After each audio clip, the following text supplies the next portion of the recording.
Bonjour à toutes et à tous, bienvenue dans ce nouveau Forum Santé La Provence organisé en partenariat avec le laboratoire pharmaceutique français Sanofi. Nous allons évoquer aujourd'hui l'asthme sévère et pour ce faire, j'ai le plaisir d'avoir à mes côtés le docteur Laurie Paus, pharmacienne à la PHM, coordinatrice des essais cliniques à l'hôpital Nord. Bonjour. Bonjour. Ainsi que le professeur Pascal Chanez, pneumologue, responsable de la clinique des bronches, de l'allergie et du sommeil à l'hôpital Nord. Bonjour. Bonjour. Merci à tous les deux d'être présents sur ce plateau. Avant d'entendre le témoignage d'une personne atteinte d'asthme sévère, professeur Chanez, je me tourne vers vous, un peu histoire de planter le décor. Tout simplement, est-ce que vous pouvez nous définir l'asthme? Qu'est-ce que l'asthme, qui est une maladie bien connue des Français, puisque 4 millions de personnes en souffrent? Et ensuite, qu'est-ce que l'asthme sévère? Alors l'asthme, c'est une grande histoire. Ça commence avec Homère sur les remparts de Troie. Et ça n'a rien à voir avec la maladie qui nous occupe aujourd'hui. Et donc, initialement, c'est la suffocation, asthma. C'est le pauvre Hector qui est en train de mourir, percé par la lance d'Achille. Et en fait, ce qu'il faut savoir, c'est que c'est une maladie variable et réversible. C'est une maladie qui peut commencer à n'importe quel âge de la vie, qui est chronique et qui est fondée par l'inflammation et qui se caractérise par des symptômes qui sont spécifiques d'un patient à l'autre. Peut être une gêne, une toux, une douleur thoracique, et qui résiste ou qui s'en va spontanément sous l'effet du traitement. Les traitements les plus connus sont les bronchodilatateurs. Et ça persiste tout au long de la vie. Et les traitements qu'on a depuis maintenant 1985, les corticoïdes inhalés, à des petites doses par voie inhalée, sont capables dans la plupart des cas, de diminuer ces symptômes et diminuer les degrés d'urgence et le recours aux urgences. Puis après, il y a une forme d'asthme qui résiste à ces traitements, à la fois des bronchodilatateurs de longue durée d'action et des stéroïdes inhalés. Et quand on apprend à connaître ces gens, malgré tous ces traitements au long cours bien pris, les gens ont toujours des symptômes, arrivent en réanimation, viennent aux urgences, sont obligés de prendre d'autres traitements, en particulier la cortisone par voie générale. Et c'est là qu'on rentre dans le domaine de l'asthme sévère, pour lequel, depuis une dizaine d'années, on a fait vraiment des progrès extraordinaires en termes de traitement, puisqu'on est en train d'éliminer complètement la cortisone par voie générale. Donc voilà le décor, une maladie variable et réversible, une maladie de la vie entière, une maladie inflammatoire, et une maladie pour un petit nombre de patients, qui est vraiment un fardeau très très important. Dites-moi si je me trompe, 65 000 personnes sont touchées aujourd'hui par cette forme d'asthme. Oui, à peu près. C'est très difficile parce qu'il y a une nécessité d'apprentissage de la connaissance des patients. On ne peut pas voir un patient pour la première fois et dire « il a un asthme sévère ». On peut dire « il a un asthme qui n'est pas contrôlé par les traitements habituels » et on va faire un bout de chemin ensemble. Et au terme de ce chemin, parfois, on débouche sur un diagnostic différentiel. Le fait qu'il y a des facteurs favorisants qui persistent dans l'environnement et qui font que les gens ont des bronches chatouilleuses et continuent à se les chatouiller, donc c'est normal qu'ils aient des symptômes. Et puis après, des gens qui ont réellement un asthme sévère pour lequel il faut mettre en place des thérapeutiques innovantes. On va développer tout ça pour suivre cette discussion et découvrir, je le disais tout de suite, le témoignage de Sylvana Gavari. Elle a 72 ans, elle souffre d'asthme sévère, elle a été diagnostiquée à 49 ans et pourtant elle a vécu 10 ans avec cette maladie sans le savoir. Notre journaliste Arthur Soribas est allé à sa rencontre chez elle, dans le quartier de Saint-André à Marseille. On regarde son témoignage et on en parle juste après. Ça a commencé en 1989, j'ai commencé à avoir le nez qui coule, commencé à tousser un petit peu, les yeux qui coulaient. Donc j'ai consulté à l'hôpital Nord et on m'a dit que j'avais des allergies, mais de faire attention que ça pouvait se transformer en asthme. Donc je me suis soignée pour ces allergies et les années passant, je toussais de plus en plus. Donc en 92, j'ai été voir un pneumologue et c'est lui qui la première fois m'a dit que j'avais un asthme sévère avec obstruction. Il m'a hospitalisée à la Conception. C'est là qu'on m'a fait les tests allergiques et j'avais énormément d'allergies. J'étais allergique aux acariens, aux herbacées, aux graminées, aux moisissures, beaucoup de choses. Et on ne pouvait pas me faire de désampilulation. Donc on m'a donné les traitements, on m'a donné à cette époque-là beaucoup de cortisone. Donc j'ai pris beaucoup de cortisone dans les années 92 jusqu'à 98. Je toussais de plus en plus, j'étais de plus en plus mal. Alors mon médecin traitant, il a dit ben, on va changer de pneumologue. Et il m'a envoyé à l'hôpital Sainte-Marguerite chez le professeur Vervloet. Quand je suis arrivée, j'étais très mal. J'étais vraiment mal, je ne pouvais plus respirer, je ne pouvais plus marcher, je pouvais plus... J'avais eu beaucoup de soucis à mon travail. Et ben, il m'a hospitalisé de suite. Quand il m'a vu, j'avais plus que 40% de ma capacité respiratoire. Il fallait bien que je tousse un peu. Je toussais comme un perdu. C'était vraiment handicapant. Toute la journée là, toute la journée là, tout. Et on s'étouffait en même temps. Quand j'allais dans les magasins, les gens me regardaient tellement que c'était fort. Ils avaient peur, les gens. La vie sociale s'est arrêtée. Moi, tout s'est arrêté. Hein. J'ai arrêté mon travail du jour au lendemain. J'ai été en maladie pendant 2 ans. Et après, on m'a mis à la retraite. Ça marchait trop vite, je ne pouvais pas. On ne peut pas aller promener en montagne, on ne peut rien faire. J'ai fait une petite dépression, ouais, parce qu'en plus de ça, j'avais encore d'autres soucis médicaux et une chose dans l'autre, ben, j'ai fait une petite dépression. Ouais. On m'a parlé d'asthme sévère, donc on m'a fait des aérosols, on m'a donné un traitement. Un truc qu'on ne m'avait pas fait avant, c'est qu'on m'avait donné un traitement de fond et un traitement de la crise. Donc, le traitement de fond, c'est un traitement qu'il faut prendre tous les jours, qui est de cette couleur, le traitement du fond est de cette couleur, et le traitement de la crise est de celui-là. Mon asthme s'est stabilisé, et j'ai vécu comme ça pendant des années.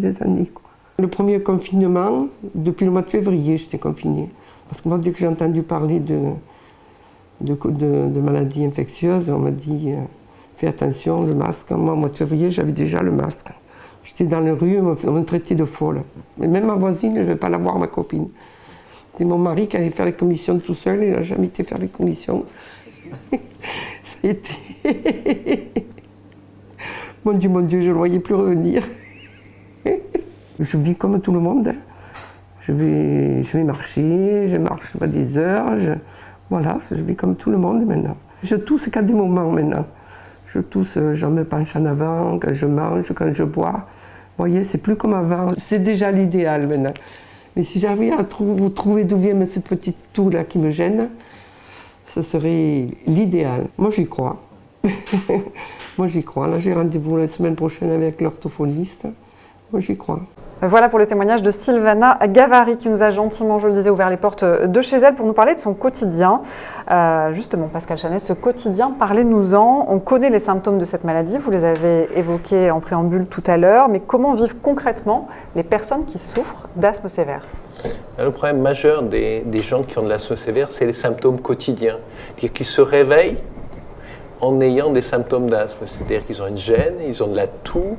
Là, vous avez entendu cette dame qui, au cours de cet entretien, n'a pas pu réprimer sa toux, et on sentait que c'était une toux avec de la production. Les gens disent « j'ai des glaires » le matin, donc c'est vraiment très désagréable. Et au niveau social, vous pouvez penser que le handicap est important. Vous allez au spectacle et vous êtes amené à tousser, vous êtes obligé de sortir, vous êtes dans votre travail et vous êtes gêné. Vous avez à monter une volée d'escalier, et tous les autres la montent sans problème, les gens qui ont le même âge que vous, et vous êtes gêné. Et puis ça, c'est les symptômes quotidiens. Vous êtes obligé de reprendre des médicaments en plus pour essayer de diminuer ces symptômes. Et après, vous avez une nécessité parfois d'avoir recours de façon inopinée aux soins, aller voir votre médecin, parce que vous ne pouvez plus faire face tout seul. Donc vous pouvez imaginer le fardeau et le handicap, nonobstant les effets secondaires des médicaments. La corticothérapie au long cours, c'est la meilleure et la pire des choses. Parlons justement avec vous, docteur Laurie Paes, du traitement. Il y a le traitement de fond et le traitement de crise. Est-ce que vous pouvez nous faire la différence entre ces deux traitements ? Oui, je vais même aller un petit peu plus loin que ça. Il y a le traitement médicamenteux de l'asthme qui se distingue en traitement de fond et traitement de secours. Et puis il y a toute une prise en charge, M. Chanez l'a un petit peu abordé, des facteurs qui vont aggraver l'asthme, comme par exemple le tabagisme ou certaines maladies qui vont être associées à l'asthme. Et puis des facteurs qui vont déclencher des symptômes d'asthme, comme la pollution, certains allergènes, la pollution de l'air intérieur, etc., le stress, certains virus. Et ça, il faut le prendre en charge en complément des traitements qui vont être donnés. Cette dame, elle explique très bien la différence entre le traitement de fond qui va permettre de contrôler les symptômes mais à long terme, d'éviter que les symptômes reviennent, que l'inflammation des bronches elle ait des conséquences à long terme, et le traitement de secours qui lui va permettre d'agir tout de suite sur les symptômes mais qui à long terme n'empêche pas la maladie d'évoluer. Est-ce qu'il y a des personnes, avant de parler des facteurs justement aggravants, facilitateurs, de les développer un petit peu plus, est-ce qu'il y a des personnes qui seront moins touchées par d'autres? Par exemple, si j'habite à la montagne, loin de la pollution, je n'aurais presque aucun risque d'être touchée par l'asthme. C'est un peu un leurre. C'est-à-dire que toutes les maladies chroniques, et en particulier les maladies respiratoires comme l'asthme, sont le fruit de la rencontre entre un environnement et un hôte, qui est la susceptibilité d'avoir les bronches chatouilleuses. D'accord ? Donc cet aspect-là, vous ne pouvez pas le gommer. Mon patron disait aux gens, vous allez changer d'endroit, vous allez monter la montagne, l'air sera pur, il n'y aura plus d'allergènes. Vous serez génial. Et les gens suivaient les indications parce qu'un grand patron, il fallait suivre. Donc ils laissaient leur maison, ils laissaient leur famille, leurs amis, leur profession, et ils montaient à Briançon. Et l'asthme était toujours là, mais ils n'avaient plus la famille, le travail et les amis. Et donc, si vous voulez, la prise en charge globale est fondamentale. C'est-à-dire, je ne suis pas des bronches, un nez chatouilleux sur pattes. Je suis Pascal Chanez en général. Et la prise en charge, elle s'adapte. C'est ce qu'on appelle actuellement la médecine dite personnalisée. C'est-à-dire, les progrès qu'on a faits, surtout, c'est qu'on ne considère plus les gens, leur dire, vous allez prendre 2 bouffées de machin, 2 bouffées de trucs, ça va être le fond et les symptômes. Mais je veux dire, pour vous, je vais faire un plan de travail très spécial pour vous, qui va commencer le matin quand vous vous levez, pour se finir le soir quand vous vous couchez, avec l'aspect au long terme, pour prévenir le futur, c'est-à-dire les symptômes, les exacerbations, c'est-à-dire les éruptions volcaniques de la maladie, plus jamais aller aux urgences, plus jamais être hospitalisé. Et puis à côté de ça, si par hasard il y a une gêne, votre patron tout d'un coup vous bouscule pour rendre votre article pour demain, ça ne va pas. Donc potentiellement vos bronches vont réagir. Donc là vous avez une façon de faire face. Et ça peut être aussi une façon générale, non seulement la pharmacologie, mais aussi apprendre à respirer, apprendre à se comporter. L'exercice physique, c'est fondamental. Donc en dehors de l'air pur et du changement complètement dramatique de situation, il y a aussi une prise en charge sur le long terme. Donc une maladie propre à tout un chacun. Une maladie d'origine génétique aussi, ou pas? C'est polygénique. C'est-à-dire il n'y a pas un seul gène qui va dire que vous allez être asthmatique ou pas. C'est-à-dire que potentiellement, on a trouvé des séries de gènes qui sont associés à l'hyperactivité bronchique, donc les bronches chatouilleuses, et la façon de réagir de façon anormale à notre environnement. Et ces gènes, on n'a pas trouvé un qu'on peut changer. Mais vous savez que même dans une maladie comme la mucoviscidose, où on sait exactement comment ça marche, avec un gène, une protéine, on n'a pas été capable de trouver une thérapeutique génétique qui marche bien. La même chose pour toutes les maladies dont on parle beaucoup avec le Téléthon actuellement. On cherche, et donc dans l'asthme, c'est polygénique. Donc il y a un fond, une susceptibilité, ça court dans les familles. Mais d'un autre côté, on ne peut pas trouver et changer les choses. Ça commence dans le ventre de notre maman. Donc c'est, si vous voulez, la période de la grossesse, quand le poumon se met en place, est cruciale. Donc ces facteurs aggravants, facilitateurs, vous les avez un petit peu évoqués tout à l'heure, la pollution, l'environnement, la cigarette, et c'est vraiment sur ces leviers aussi qu'on va pouvoir agir à côté du traitement médicamenteux. Bien sûr, la pollution extérieure, la pollution de l'air intérieur aussi. On a des produits ménagers qui peuvent être toxiques et irritants pour les bronches et qui peuvent aussi déclencher des symptômes. Le stress, les virus, les bactéries, c'est important quand on est asthmatique de se faire vacciner contre les maladies maladies pour lesquelles il existe des vaccins, parce que le fait de contracter un vaccin comme comme le virus de la grippe, ça va pouvoir déclencher des symptômes d'asthme et des exacerbations d'asthme qui sont des manifestations un peu plus durables et pour lesquelles il faut intervenir avec des traitements plus lourds. Quand on pense à l'asthme, on pense forcément à la cortisone. Est-ce que c'est le traitement de l'asthme par excellence? On espère que ça le devient de moins en moins. Ça l'a été jusqu'à assez récemment de l'asthme sévère en tout cas. Alors on distingue la cortisone par voie inhalée qu'on utilise avec les dispositifs pour l'asthme qui reste le traitement de fond de base de l'asthme quelle que soit sa sévérité, et puis la cortisone par voie orale qui a beaucoup plus d'effets secondaires parce qu'on ne va pas agir directement dans les poumons mais qui est utile justement dans le cadre d'exacerbations ou de manifestations plus aiguës de la maladie. Et beaucoup de patients asthmatiques sévères, alors heureusement c'est une minorité de patients asthmatiques, Monsieur Chanez l'a dit tout à l'heure, mais la cortisone, il y a des patients qui sont obligés de prendre de la cortisone par voie orale à des fortes doses tous les jours, et ça c'est sûr qu'il y a des effets secondaires qui sont majeurs au bout de plusieurs années de traitement. Quels sont ces effets secondaires justement? Les effets secondaires de la cortisone, ça touche à peu près tous les systèmes de l'organisme, la cataracte, la fragilité des os, l'ostéoporose, on retrouve beaucoup de choses, l'obésité. La cortisone malheureusement engendre vraiment beaucoup d'effets secondaires et c'est sûr que le but de la prise en charge de l'asthme sévère, et on est aidé par des nouveaux médicaments qui arrivent sur le marché ces dernières années, c'est de pouvoir diminuer puis arrêter le traitement par la cortisone. Alors, je précise que même si les médicaments marchent bien, on n'arrête pas la cortisone tout seul. Il y a quand même des examens à faire avant parce que justement, c'est un traitement qui va mettre au repos certaines fonctions de l'organisme et il faut pas l'arrêter tout seul. Mais oui, on espère que ce soit de moins en moins la base du traitement de l'asthmatique sévère.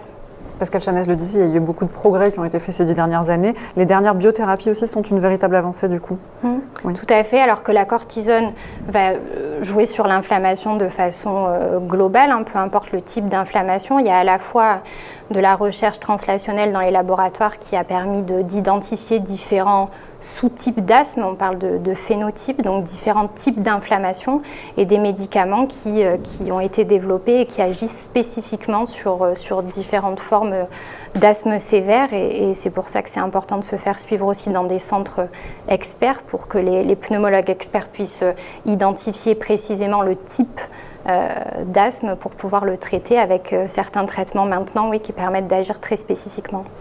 Sanofi Genzyme a souhaité mener avec l'Institut IFOP une enquête exclusive donc menée au printemps dernier qui montre la méconnaissance de cette maladie. Est-ce que vous diriez que l'asthme est aujourd'hui banalisé ou sous-estimé? C'est une maladie qui est pas très médiatique. Si vous voulez, c'est tellement fréquent et c'est tellement dans la forme peu importante du phénotype habituel. Le phénotype, c'est ce qu'on donne à voir.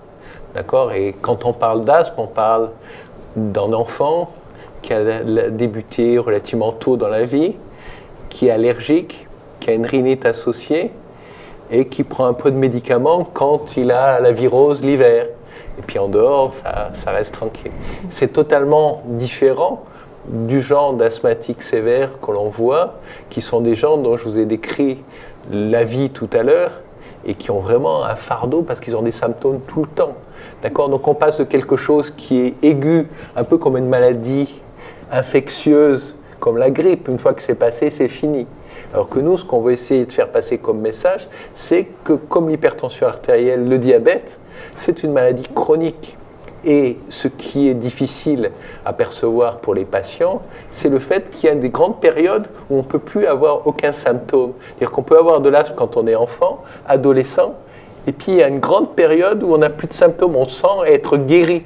On n'a plus de traitement, plus de symptômes. Et pourtant, le feu est toujours sous la cendre.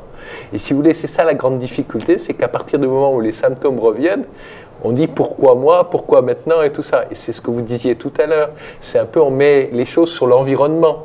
C'est-à-dire, j'habite à Marseille, c'est pollué, c'est les bateaux qui vont par la Corse, là, les particules fines, c'est mon conjoint qui est tabagique, et c'est pas moi.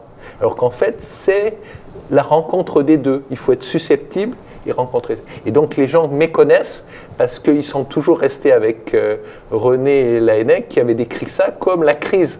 D'accord, c'est pour ça que nous on a banni le terme de crise, parce que la crise, ça fait référence à quelque chose d'aigu et qui disparaît. Et ça peut partir tout seul, c'est la définition. Spontanément réversible ou sous l'effet des traitements.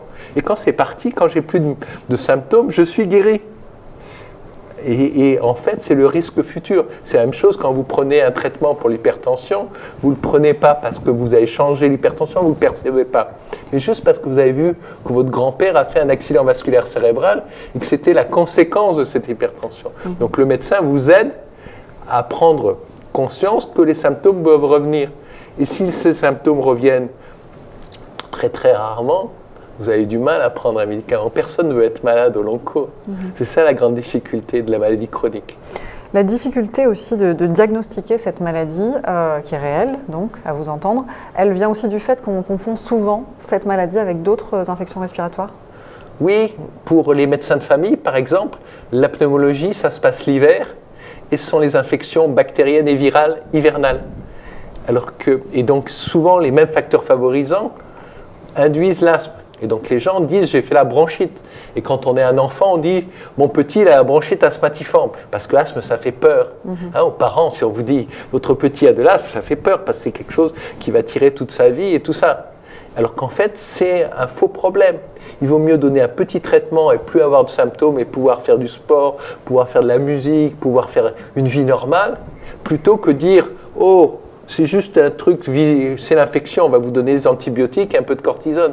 Si vous voulez, parce qu'on a parlé de la corticothérapie au long cours, mais si vous voulez, ce qui est encore plus difficile à comprendre, c'est les gens qui prennent des cures courtes de cortisone et d'antibiotiques de façon itérative, c'est-à-dire rapprochée, tous les hivers, 3-4 fois. Je fais 3 bronchites l'hiver. Oui. D'accord ? Et c'est pas reconnu que c'est de l'asthme. Et le fait que ça marche bien et que ça revienne, c'est typique de l'asthme. D'accord ? Et donc ça, c'est le médecin de famille qui doit être à l'origine d'évoquer ce diagnostic, de le confier au pneumologue, qui mesurera le souffle et qui potentiellement confirmera cette orientation diagnostique et dira avec un petit traitement, la plupart des gens vivront normalement. C'est ça qu'il faut dire aux gens. C'est qu'il ne faut pas avoir peur. Les gens n'ont pas de souci de prendre un petit traitement pour l'hypertension, pour le cholestérol, pour le diabète, et vont voir leur professionnel de santé pour la rhinoconjonctivite au cyprès, qui est très, très fréquent dans cette région, mais ils ont peur de l'asthme en disant c'est une maladie respiratoire, je vais être obligé d'être traité au long cours. Vous avez parlé tout à l'heure d'asthme contrôlé. Quelle que soit sa forme, finalement, on peut passer d'un asthme sévère à un asthme contrôlé aussi. C'est un asthme quoi, bien traité, qui permet aux gens d'être bien pris en charge et sur le long cours aussi, c'est ça? Sans symptômes finalement? Effectivement, c'est important de distinguer le contrôle et la sévérité. On peut avoir un asthme très léger qui soit très symptomatique, donc non contrôlé, à la fois un asthme très sévère qui, avec des traitements beaucoup plus lourds, reste contrôlé et beaucoup moins un fardeau dans la vie quotidienne. Et la sévérité, c'est la charge thérapeutique, le nombre de traitements, les doses de traitement qu'on est obligé de donner pour arriver à contrôler les symptômes, mais effectivement les deux doivent être distingués. Et c'est important de comprendre qu'un asthme même léger, l'inflammation continue à jouer si on ne le traite pas, et même si le traitement est un petit traitement, le prendre tous les jours, c'est la seule façon de faire que les bronches ne soient pas agressées à long terme. Donc oui, c'est important de différencier contrôle et sévérité, et on peut avoir un asthme non contrôlé qui soit un asthme léger. On parle donc de méconnaissance. Est-ce que la solution pour arriver à une meilleure prise en charge, ce ne serait pas les écoles thérapeutiques pour identifier, traiter et accompagner justement les malades? C'est une des solutions. C'est une solution qui correspond à certains patients.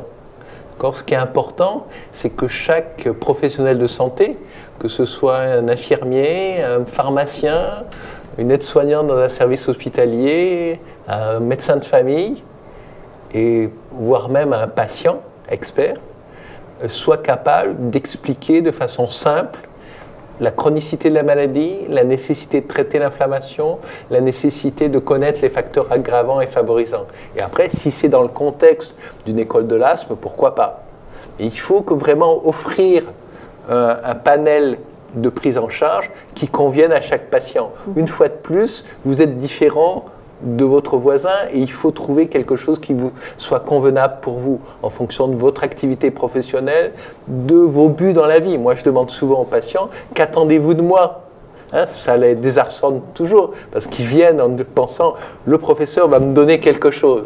Moi, je leur dis mais qu'est-ce que vous voulez faire ? Quelle est votre feuille de route ? Votre vie est à vous et c'est différent si je dis moi ce que je veux c'est pouvoir courir sur la plage avec mes petits-enfants que quelqu'un qui me dit moi ce que je veux c'est de monter la Napurna parce que c'est mon rêve depuis que je suis petit, maintenant je suis à la retraite, je veux faire ça. Et à nous, les professionnels, d'ajuster la prise en charge pour que les gens puissent réaliser leur vie. On n'est pas là pour rentrer dans la vie des gens, mais on est là pour les aider.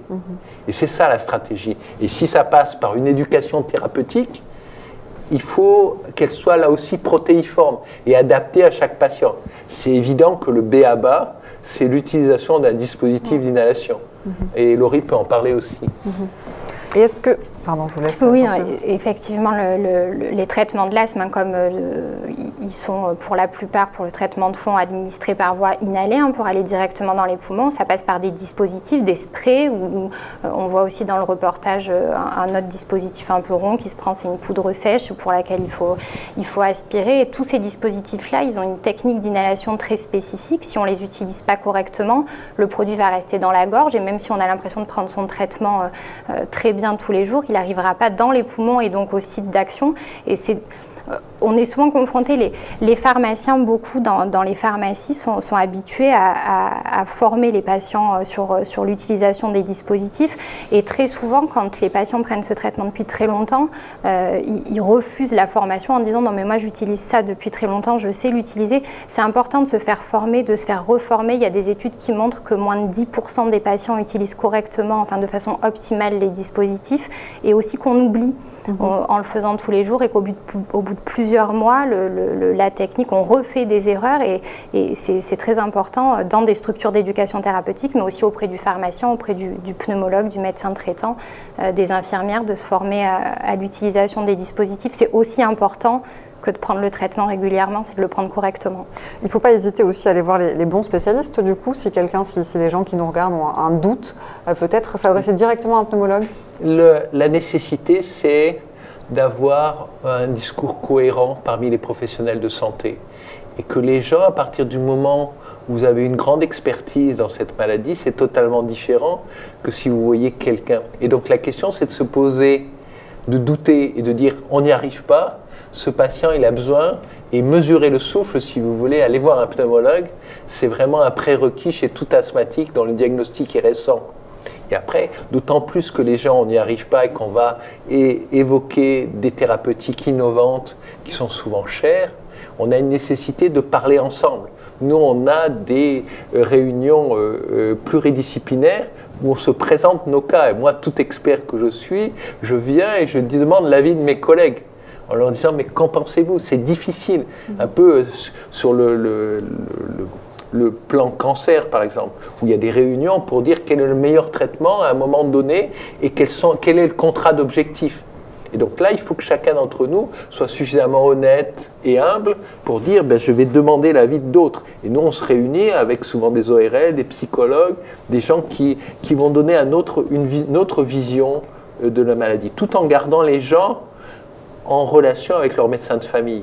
Parce que si vous déconnectez complètement et vous dites « Oh, moi, je suis suivi dans un centre d'experts d'asthme sévère, quand j'ai un problème le dimanche, je ne vais pas appeler mon centre d'experts d'asthme sévère, je vais voir mon docteur de famille qui est au coin de la rue. » Donc là, c'est important que tout le monde parle le même langage et que les gens ne changent pas immédiatement le traitement qui a été pris en charge.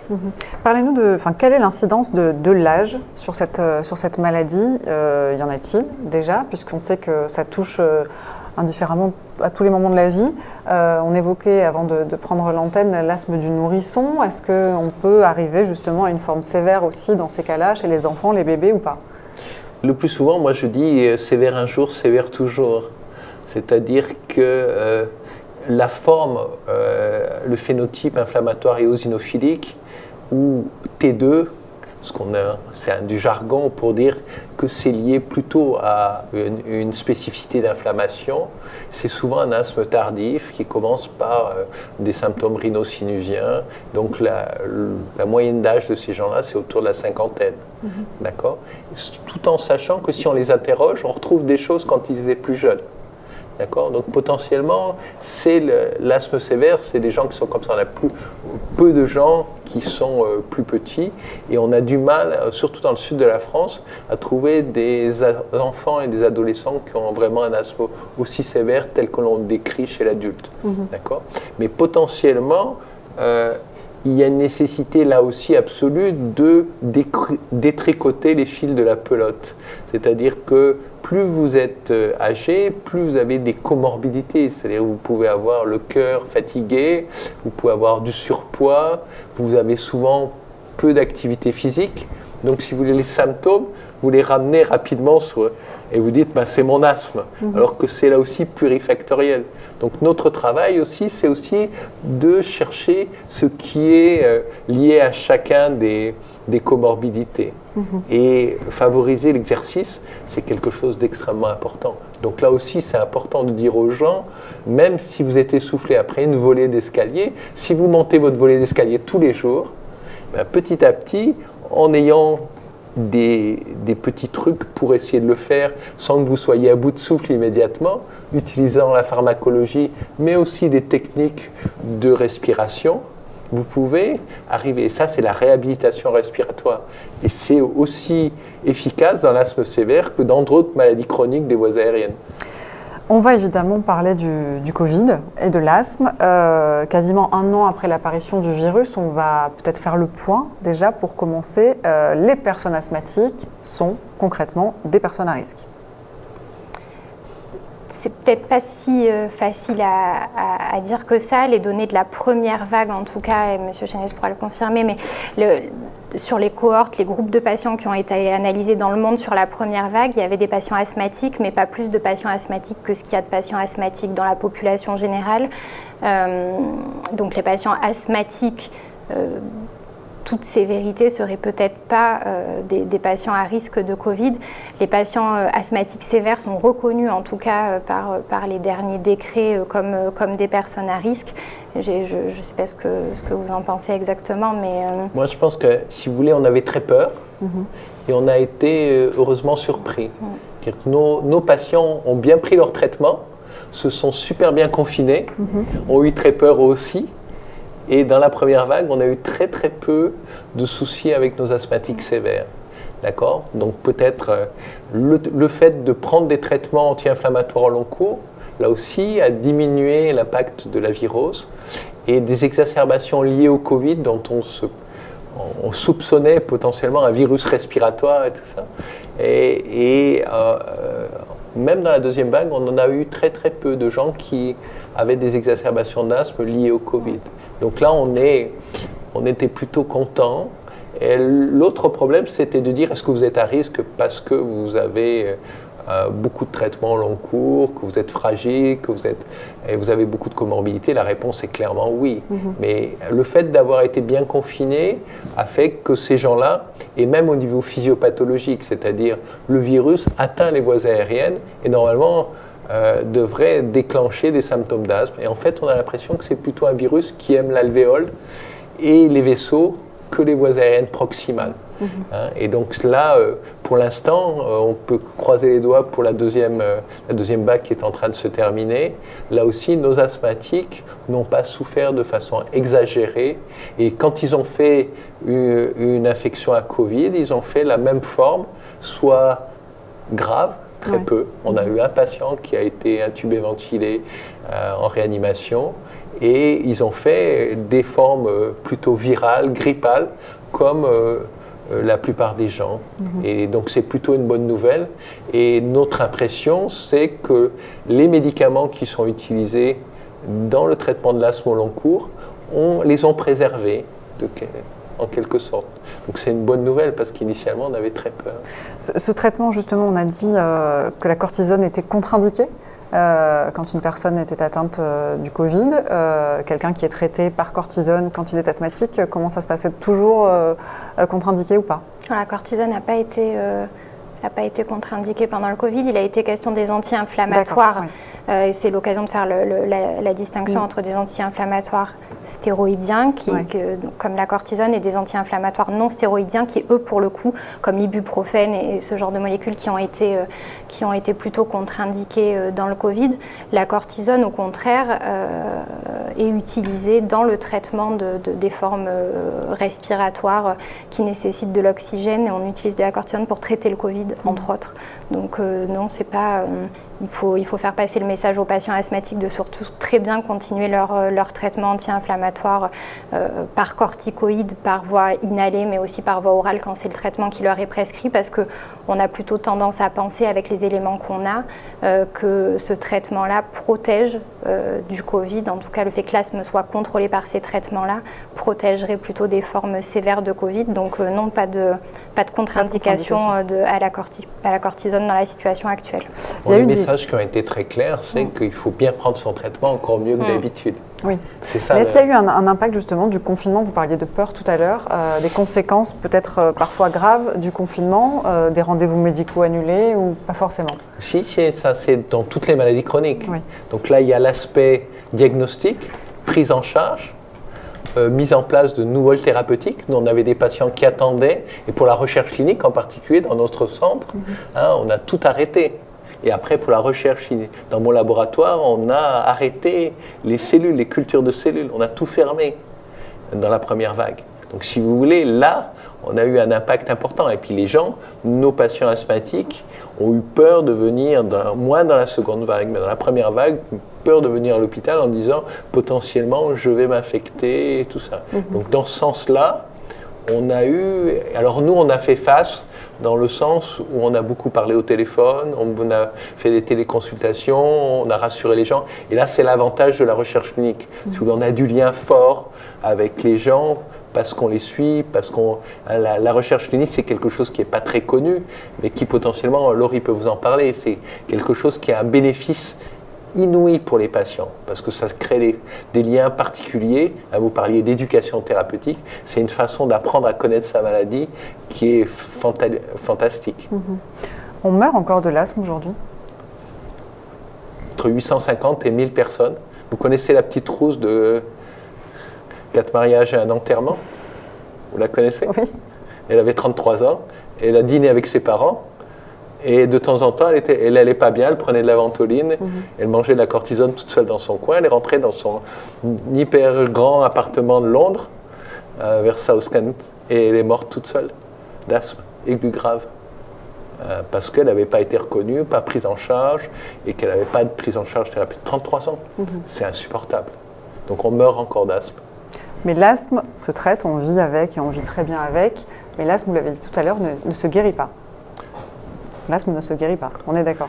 Là, si vous avez des millions d'euros et que je puisse avoir un institut de recherche avec 200 chercheurs, peut-être qu'on arrivera, nous on essaye de reprogrammer les cellules épithéliales. Nous on pense que le chef d'orchestre de l'asthme, c'est la cellule épithéliale bronchique, c'est la peau des bronches, d'accord, et qui commande l'inflammation. Et ce qu'on essaye, c'est reprogrammer ces cellules pour les transformer d'asthmatiques en normales.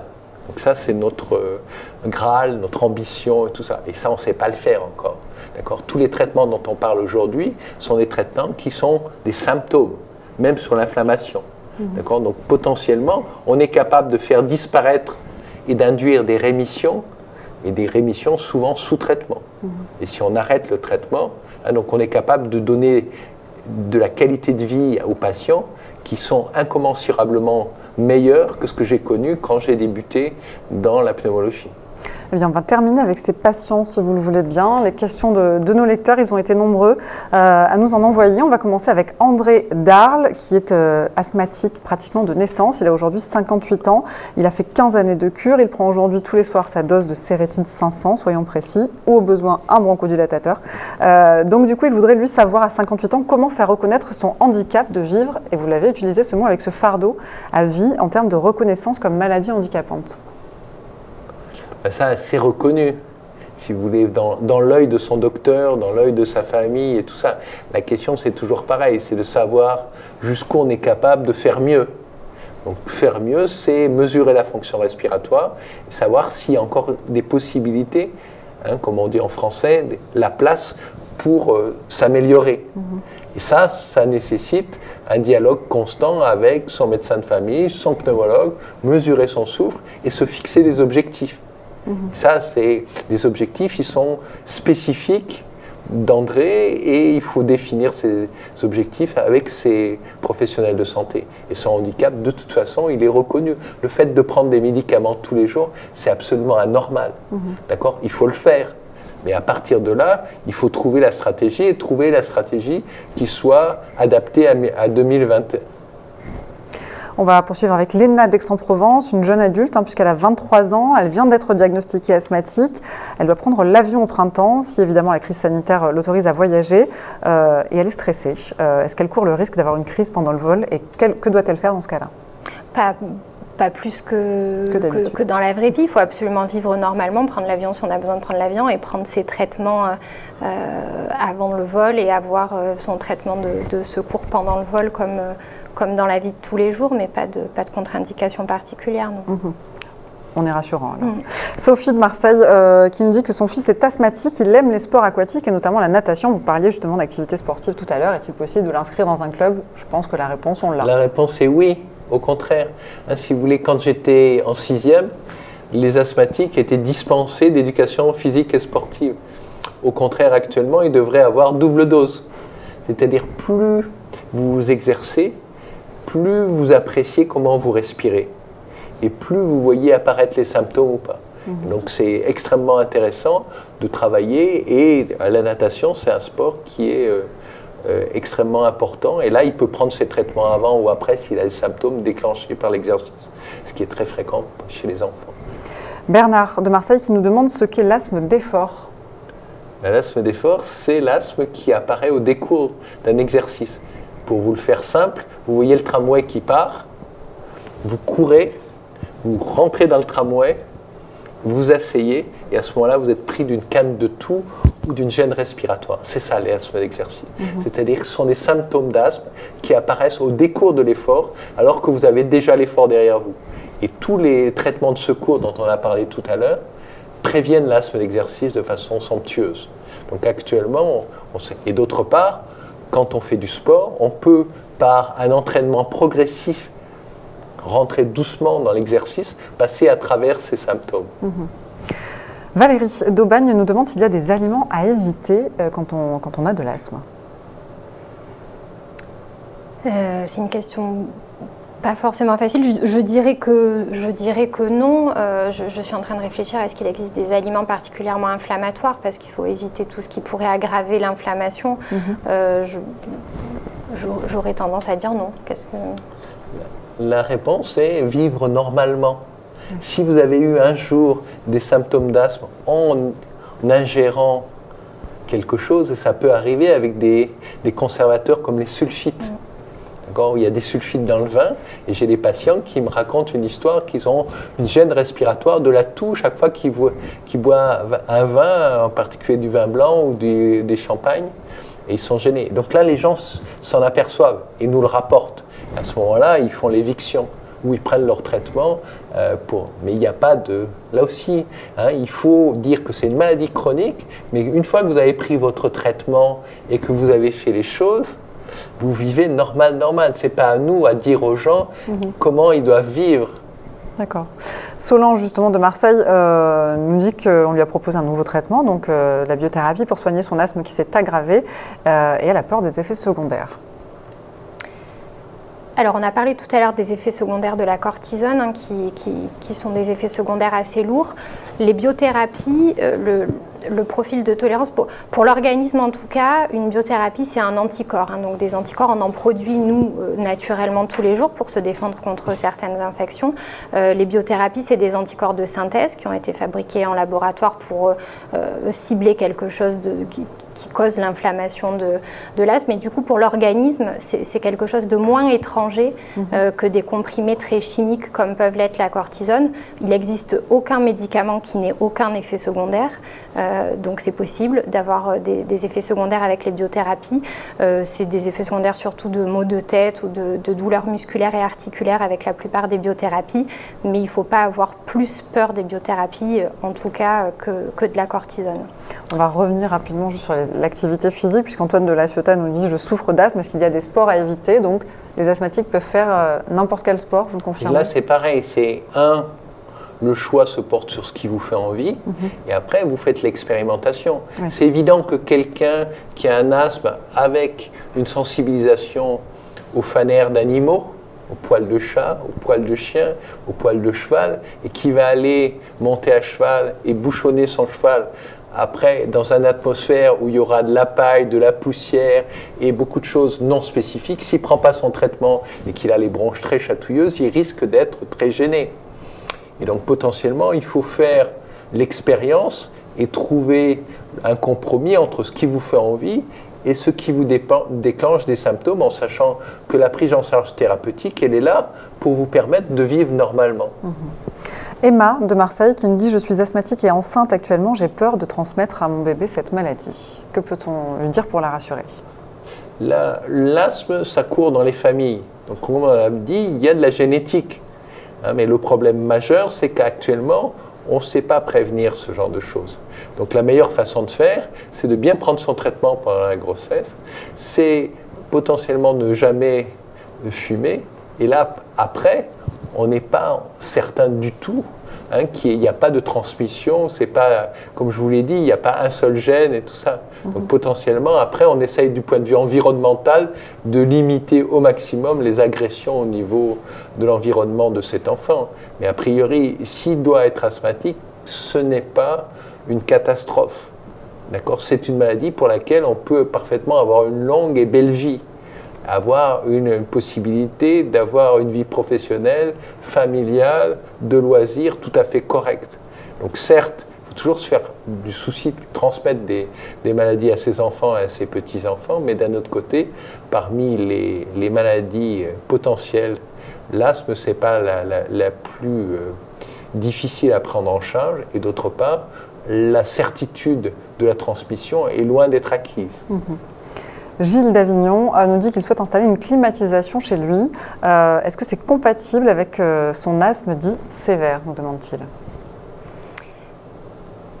Il faut que chaque patient identifie les facteurs déclenchants. Il y a des facteurs météorologiques ou d'humidité de l'air ou de sécheresse de l'air qui peuvent, chez certains patients, provoquer une gêne. On ne peut pas interdire à quelqu'un d'installer une climatisation. Après, c'est sûr que ça brasse certains allergènes, certains virus aussi. Ça dépend de ce qui le gêne le plus, de ce qui déclenche son asthme, j'imagine. Une fois de plus, si vous voulez, la question c'est, si on fait installer une climatisation, c'est qu'on veut avoir une température tempérée dans notre maison l'été.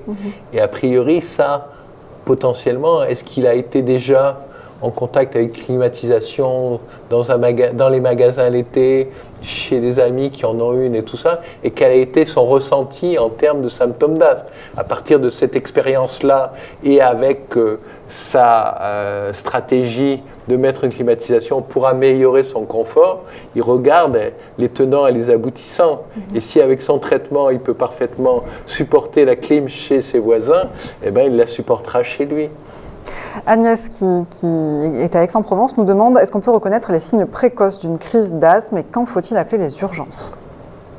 Le problème, là, il est potentiellement, c'est la stratégie de prendre un traitement de recours dès qu'on tousse, qu'on a une gêne respiratoire, et savoir quelles sont les situations qui sont génératrices de symptômes d'asthme.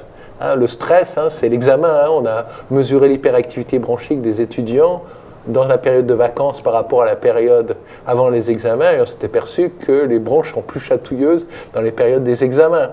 D'accord ? Donc là, et la stratégie, c'est en fonction de mieux prendre son traitement de fond et d'utiliser son traitement anti-inflammatoire de façon opportune. Et après, le but, c'est de jamais aller aux urgences. D'accord, c'est ça le problème. C'est donc, si on a très peur de ça, retrouver les situations à risque, mieux prendre son traitement et faire en sorte que ça n'arrive jamais.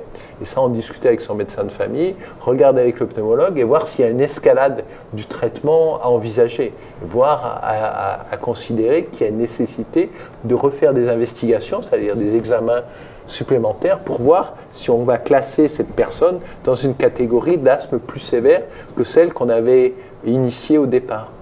Docteur Laurie Pailly, je me tourne vers vous pour cette dernière question de Thierry qui nous écrit depuis Orange. Je suis asthmatique, j'ai augmenté mon traitement de fond pour me protéger d'une infection du Covid-19 et est-ce que mon inhalateur peut être contaminé par le Covid-19 ? Alors, est-ce qu'on augmente son traitement de fond sans que l'asthme soit non contrôlé? Je dirais non. C'est pas en augmentant les doses de traitement de fond qu'on va être protégé du Covid. L'important, c'est que l'asthme soit contrôlé, qu'il n'y ait pas de symptômes. S'il y a des symptômes, effectivement, on peut voir avec un médecin pour voir si c'est nécessaire ou pas d'augmenter le traitement. Donc, je dirais non, pas tout seul. En tout cas, si l'asthme est contrôlé, des doses plus fortes ne protégeront pas plus ou moins du Covid. Est-ce que l'inhalateur peut être contaminé ? Potentiellement oui, comme n'importe quelle surface. Normalement, on ne prête pas son inhalateur à quelqu'un d'autre, donc il y a peu de chances que ce soit une contamination par quelqu'un d'autre, mais d'avoir les mains propres avant de l'utiliser dans la période actuelle, ça me paraît un bon conseil. Pascal Chanès, quelques mots pour conclure. Donc une maladie qui est méconnue encore, à ne pas banaliser, mais avec laquelle on peut très bien vivre une longue et belle vie. C'est ça le message principal, c'est une maladie extrêmement fréquente, qui n'est pas rien, qui nécessite un suivi au long cours avec son médecin de famille, mesurer son souffle avec le pneumologue. Si on a besoin, faire appel à un centre expert d'asthme sévère à partir du moment où on a suivi une démarche et à partir du moment où on a un traitement de prescrit, on doit au maximum éviter le recours inopiné aux soins, les urgences, les symptômes, et ça on sait le faire en 2020. Quelle que soit la stratégie, et il ne faut pas avoir peur du Covid. Bien, merci beaucoup à tous les deux d'avoir été présents sur ce plateau pour ce forum Santé La Provence organisé en partenariat donc avec le laboratoire Sanofi. Merci à Audrey Sintas et son équipe à la réalisation. Merci à Florence Cotin pour la préparation de cette émission et à très bientôt pour un nouveau forum Santé.